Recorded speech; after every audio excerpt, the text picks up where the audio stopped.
Hi one welcome back to our new video. അപ്പോൾ നമ്മൾ ഇന്നത്തെ ഈ ഒരു വീഡിയോയിൽ ഡിസ്കസ് ചെയ്യാൻ പോകുന്നത് ബാങ്ക് നിഫ്റ്റിയുടെ നെക്സ്റ്റ് വീക്കിലേക്കുള്ള എൻ്റെ ഒരു ഓപ്ഷൻ സെല്ലിംഗിലെ വ്യൂ എന്താണെന്നുള്ള കാര്യങ്ങളാണ് നമ്മൾ ഈ ഒരു വീഡിയോയിൽ ഡിസ്കസ് ചെയ്യുന്നത്. അപ്പോൾ അതിൻ്റെ ഒരു ബാങ്ക് നിഫ്റ്റിയുടെ ഒരു ഓവറോൾ വീക്ക്ലി വ്യൂ, അതുപോലെ തന്നെ നമുക്ക് ഏതൊക്കെ പൊസിഷൻസ് ആണ് ഓപ്ഷൻ സെല്ലിംഗിൽ എടുക്കാൻ പറ്റുന്നത് എന്നുള്ള രണ്ട് വ്യൂസ് ആണ് നമ്മൾ ഈ ഒരു വീഡിയോയിൽ ഡിസ്കസ് ചെയ്യാൻ പോകുന്നത്. ഓക്കെ, അപ്പോൾ നമുക്ക് ആദ്യം ബാങ്ക് നിഫ്റ്റിയുടെ ഒരു വീക്ക്ലി വ്യൂ നോക്കാം. വീക്ക്ലി വ്യൂ ചെക്ക് ചെയ്യണമെന്നുണ്ടെങ്കിൽ നമുക്ക് ഇതിൻ്റെ ഒരു ബിഗർ പിക്ചറുള്ള ടൈം ഫ്രെയിം, അതായത് നമുക്കൊരു ഫസ്റ്റ് ഒരു ഡെയിലി ചാർട്ട് ചെക്ക് ചെയ്യാം.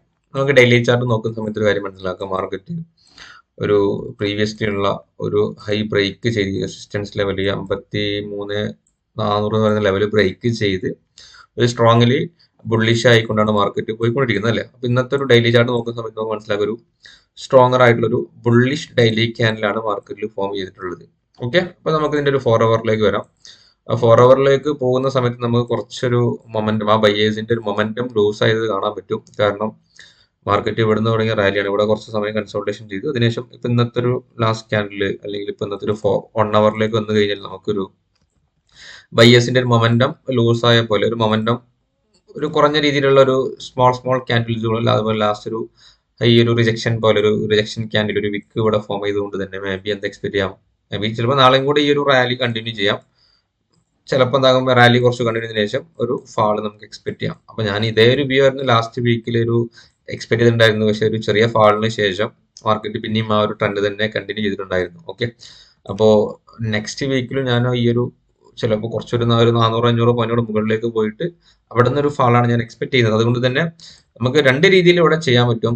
ഒന്ന്, നമുക്ക് ചെയ്യാൻ പറ്റുന്ന ഒരു വേണമെങ്കിൽ ഒരു കോൾ സ്പ്രെഡ് ചെയ്യാം. ഒരു കറണ്ട് പ്രൈസിൽ നിന്ന് ഒരു 600 പോയിന്റോ 500 പോയിന്റോ ഔട്ട് ഓഫ് ദ മണി, അതായത് കറന്റ് ഇപ്പൊ 53,300, 54,200-300 പ്രൈസ് ഉള്ളത്. അപ്പൊ നമുക്കൊരു 54,600-700 പറയുന്ന കുറച്ച് ഔട്ട് ഓഫ് ദ മണി പോയിട്ട് നമുക്ക് എന്ത് ചെയ്യാം, ഒരു put option call option sell ചെയ്തതിനു ശേഷം ആ ഒരു നെയ്ക്ഡ് സെല്ലിങ്ങിന് അഡ്ജസ്റ്റ് ചെയ്യാൻ വേണ്ടി നമുക്കൊരു ഹെഡ്ജിങ് പോലെ എന്ത് ചെയ്യാം, അതിന്റെ കുറച്ചുകൂടെ മുകളിലേക്ക് പോയിട്ട് ഒരു ബൈലെഗ് ആഡ് ചെയ്യുന്ന, അതായത് ഒരു 500 പോയിന്റ്സ് എബോ സെല് ചെയ്തിട്ട് അവിടുന്ന് കുറച്ചുകൂടെ മുകളിൽ പോയിട്ട് ബൈ കൊടുക്കുന്ന രീതിയിൽ വേണമെങ്കിൽ നമുക്ക് എന്ത് ചെയ്യാം, പ്ലാൻ ചെയ്യാം. അപ്പൊ നമുക്ക് ആ ഒരു ട്രേഡ് നമുക്ക് ഓപ്ഷനിൽ ഒന്ന് പ്ലാൻ ചെയ്ത് നോക്കാം.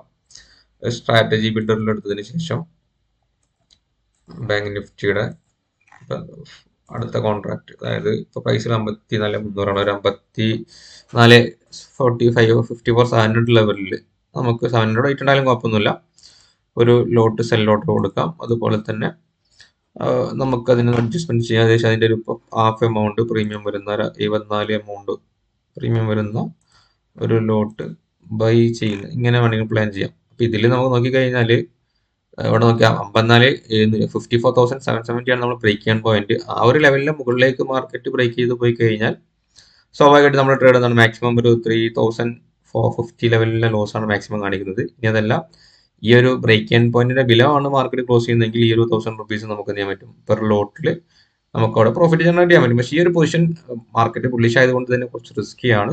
ഒന്നെങ്കിൽ ഇങ്ങനെ ചെയ്യാം, ഇനി അല്ലാന്നുണ്ടെങ്കിൽ നമുക്ക് അടുത്തൊരു ഓപ്ഷൻ എന്ന് പറഞ്ഞാൽ നമുക്ക് ഇനി ഇതെല്ലാം മാർക്കറ്റ് മുകളിലേക്ക് താഴേക്ക് പോയി കഴിഞ്ഞാൽ നമുക്കൊരു കലണ്ടർ ചെയ്യാം.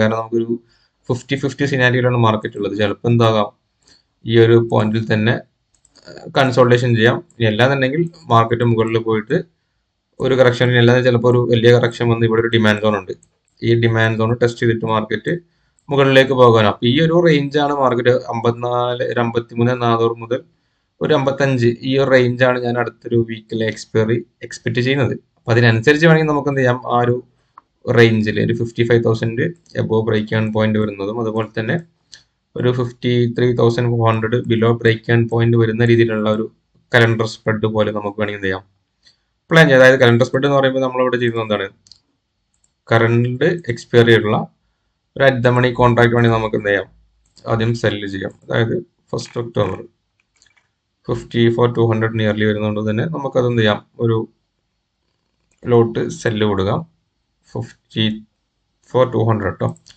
എന്നിട്ട് നമ്മൾ അത് ഇങ്ങനെ നേക്കഡായിട്ട് സെല് ചെയ്താൽ നമുക്ക് റിസ്ക് വരുന്നുണ്ട്. അതുകൊണ്ട് തന്നെ നമ്മൾ എന്ത് ചെയ്യണം, അടുത്ത വീക്കിലേക്കുള്ള അത് കഴിഞ്ഞിട്ടുള്ള 9th ഒക്ടോബറിന്റെ കോൺട്രാക്ട് നമുക്ക് എന്ത് ചെയ്യാം, ഒരു 54,200 ആ സെയിം സെല്ല് ചെയ്തതാണ് ആ ഒരു കോൺട്രാക്ട് നമ്മളവിടെ ബൈ കൊടുത്തു കഴിഞ്ഞാൽ നമുക്ക് നമ്മുടെ ഗ്രാഫ് ഇവിടെ കാണാനുണ്ടോ, ഒരു സ്ട്രാഡിൽ പോലെ തന്നെ ആയിരിക്കും ഗ്രാഫ് വരുന്നത്. ബ്രേക്ക് ഈവൺ കുറച്ചുകൂടെ വൈഡ് ആയിട്ടില്ലെങ്കിലും അത്യാവശ്യം ഒരു 54,736 അല്ലെങ്കിൽ 53, ഒരു 500-600 പോയിന്റ് അപ്പ് ആൻഡ് ഡൗണിലേക്ക് ഒരു ബ്രേക്ക് ആൻഡ് പോയിന്റ് രീതിയിൽ നമുക്കിവിടെ ഒരു ചെറിയൊരു പിരമിഡ് ഷേപ്പിലുള്ള ഒരു വേവ് ഗ്രാഫ് നമുക്ക് അവൈലബിൾ ആണ്. അപ്പം ഇങ്ങനെ ഒരു ചെയ്യുന്നതിനുള്ള ബെനിഫിറ്റ് എന്ന് പറഞ്ഞാൽ മാക്സിമം ലോസ് 3000 ആണ്, മാക്സിമം പ്രോഫിറ്റ് നമുക്ക് ഈ ഒരു ലെവലിൽ നിന്ന് കഴിഞ്ഞാൽ അതായത് ഒരു 1:1 നമുക്ക് ചെയ്യാൻ പറ്റും. പക്ഷേ ഏതൊരു സൈഡിലേക്ക് അപ്പിലേക്കോ ഡൗണിലേക്കോ മൂവ്മെന്റ് വന്നു കഴിഞ്ഞാൽ എന്താണ് അത് നമുക്കൊരു വലിയ എക്സ്പെക്ട് ചെയ്യുന്ന ആ ഒരു പ്രോഫിറ്റ് കിട്ടണമെന്നില്ല. നല്ലൊരു മിനിമം പ്രോഫിറ്റിലോ അല്ലെങ്കിൽ ഒരു മിനിമം ലോസിലോ വലിയ റിസ്ക് ഇല്ലാതെ നമുക്ക് എന്ത് ചെയ്യാൻ പറ്റും, ഒരു ട്രേഡ് അവിടെ എക്സിക്യൂട്ട് ചെയ്യാൻ പറ്റും. അപ്പോൾ രണ്ട് രീതിയിൽ നമുക്ക് നെക്സ്റ്റ് വീക്കിലേക്ക് ട്രേഡ് നമുക്ക് പ്ലാൻ ചെയ്യാം.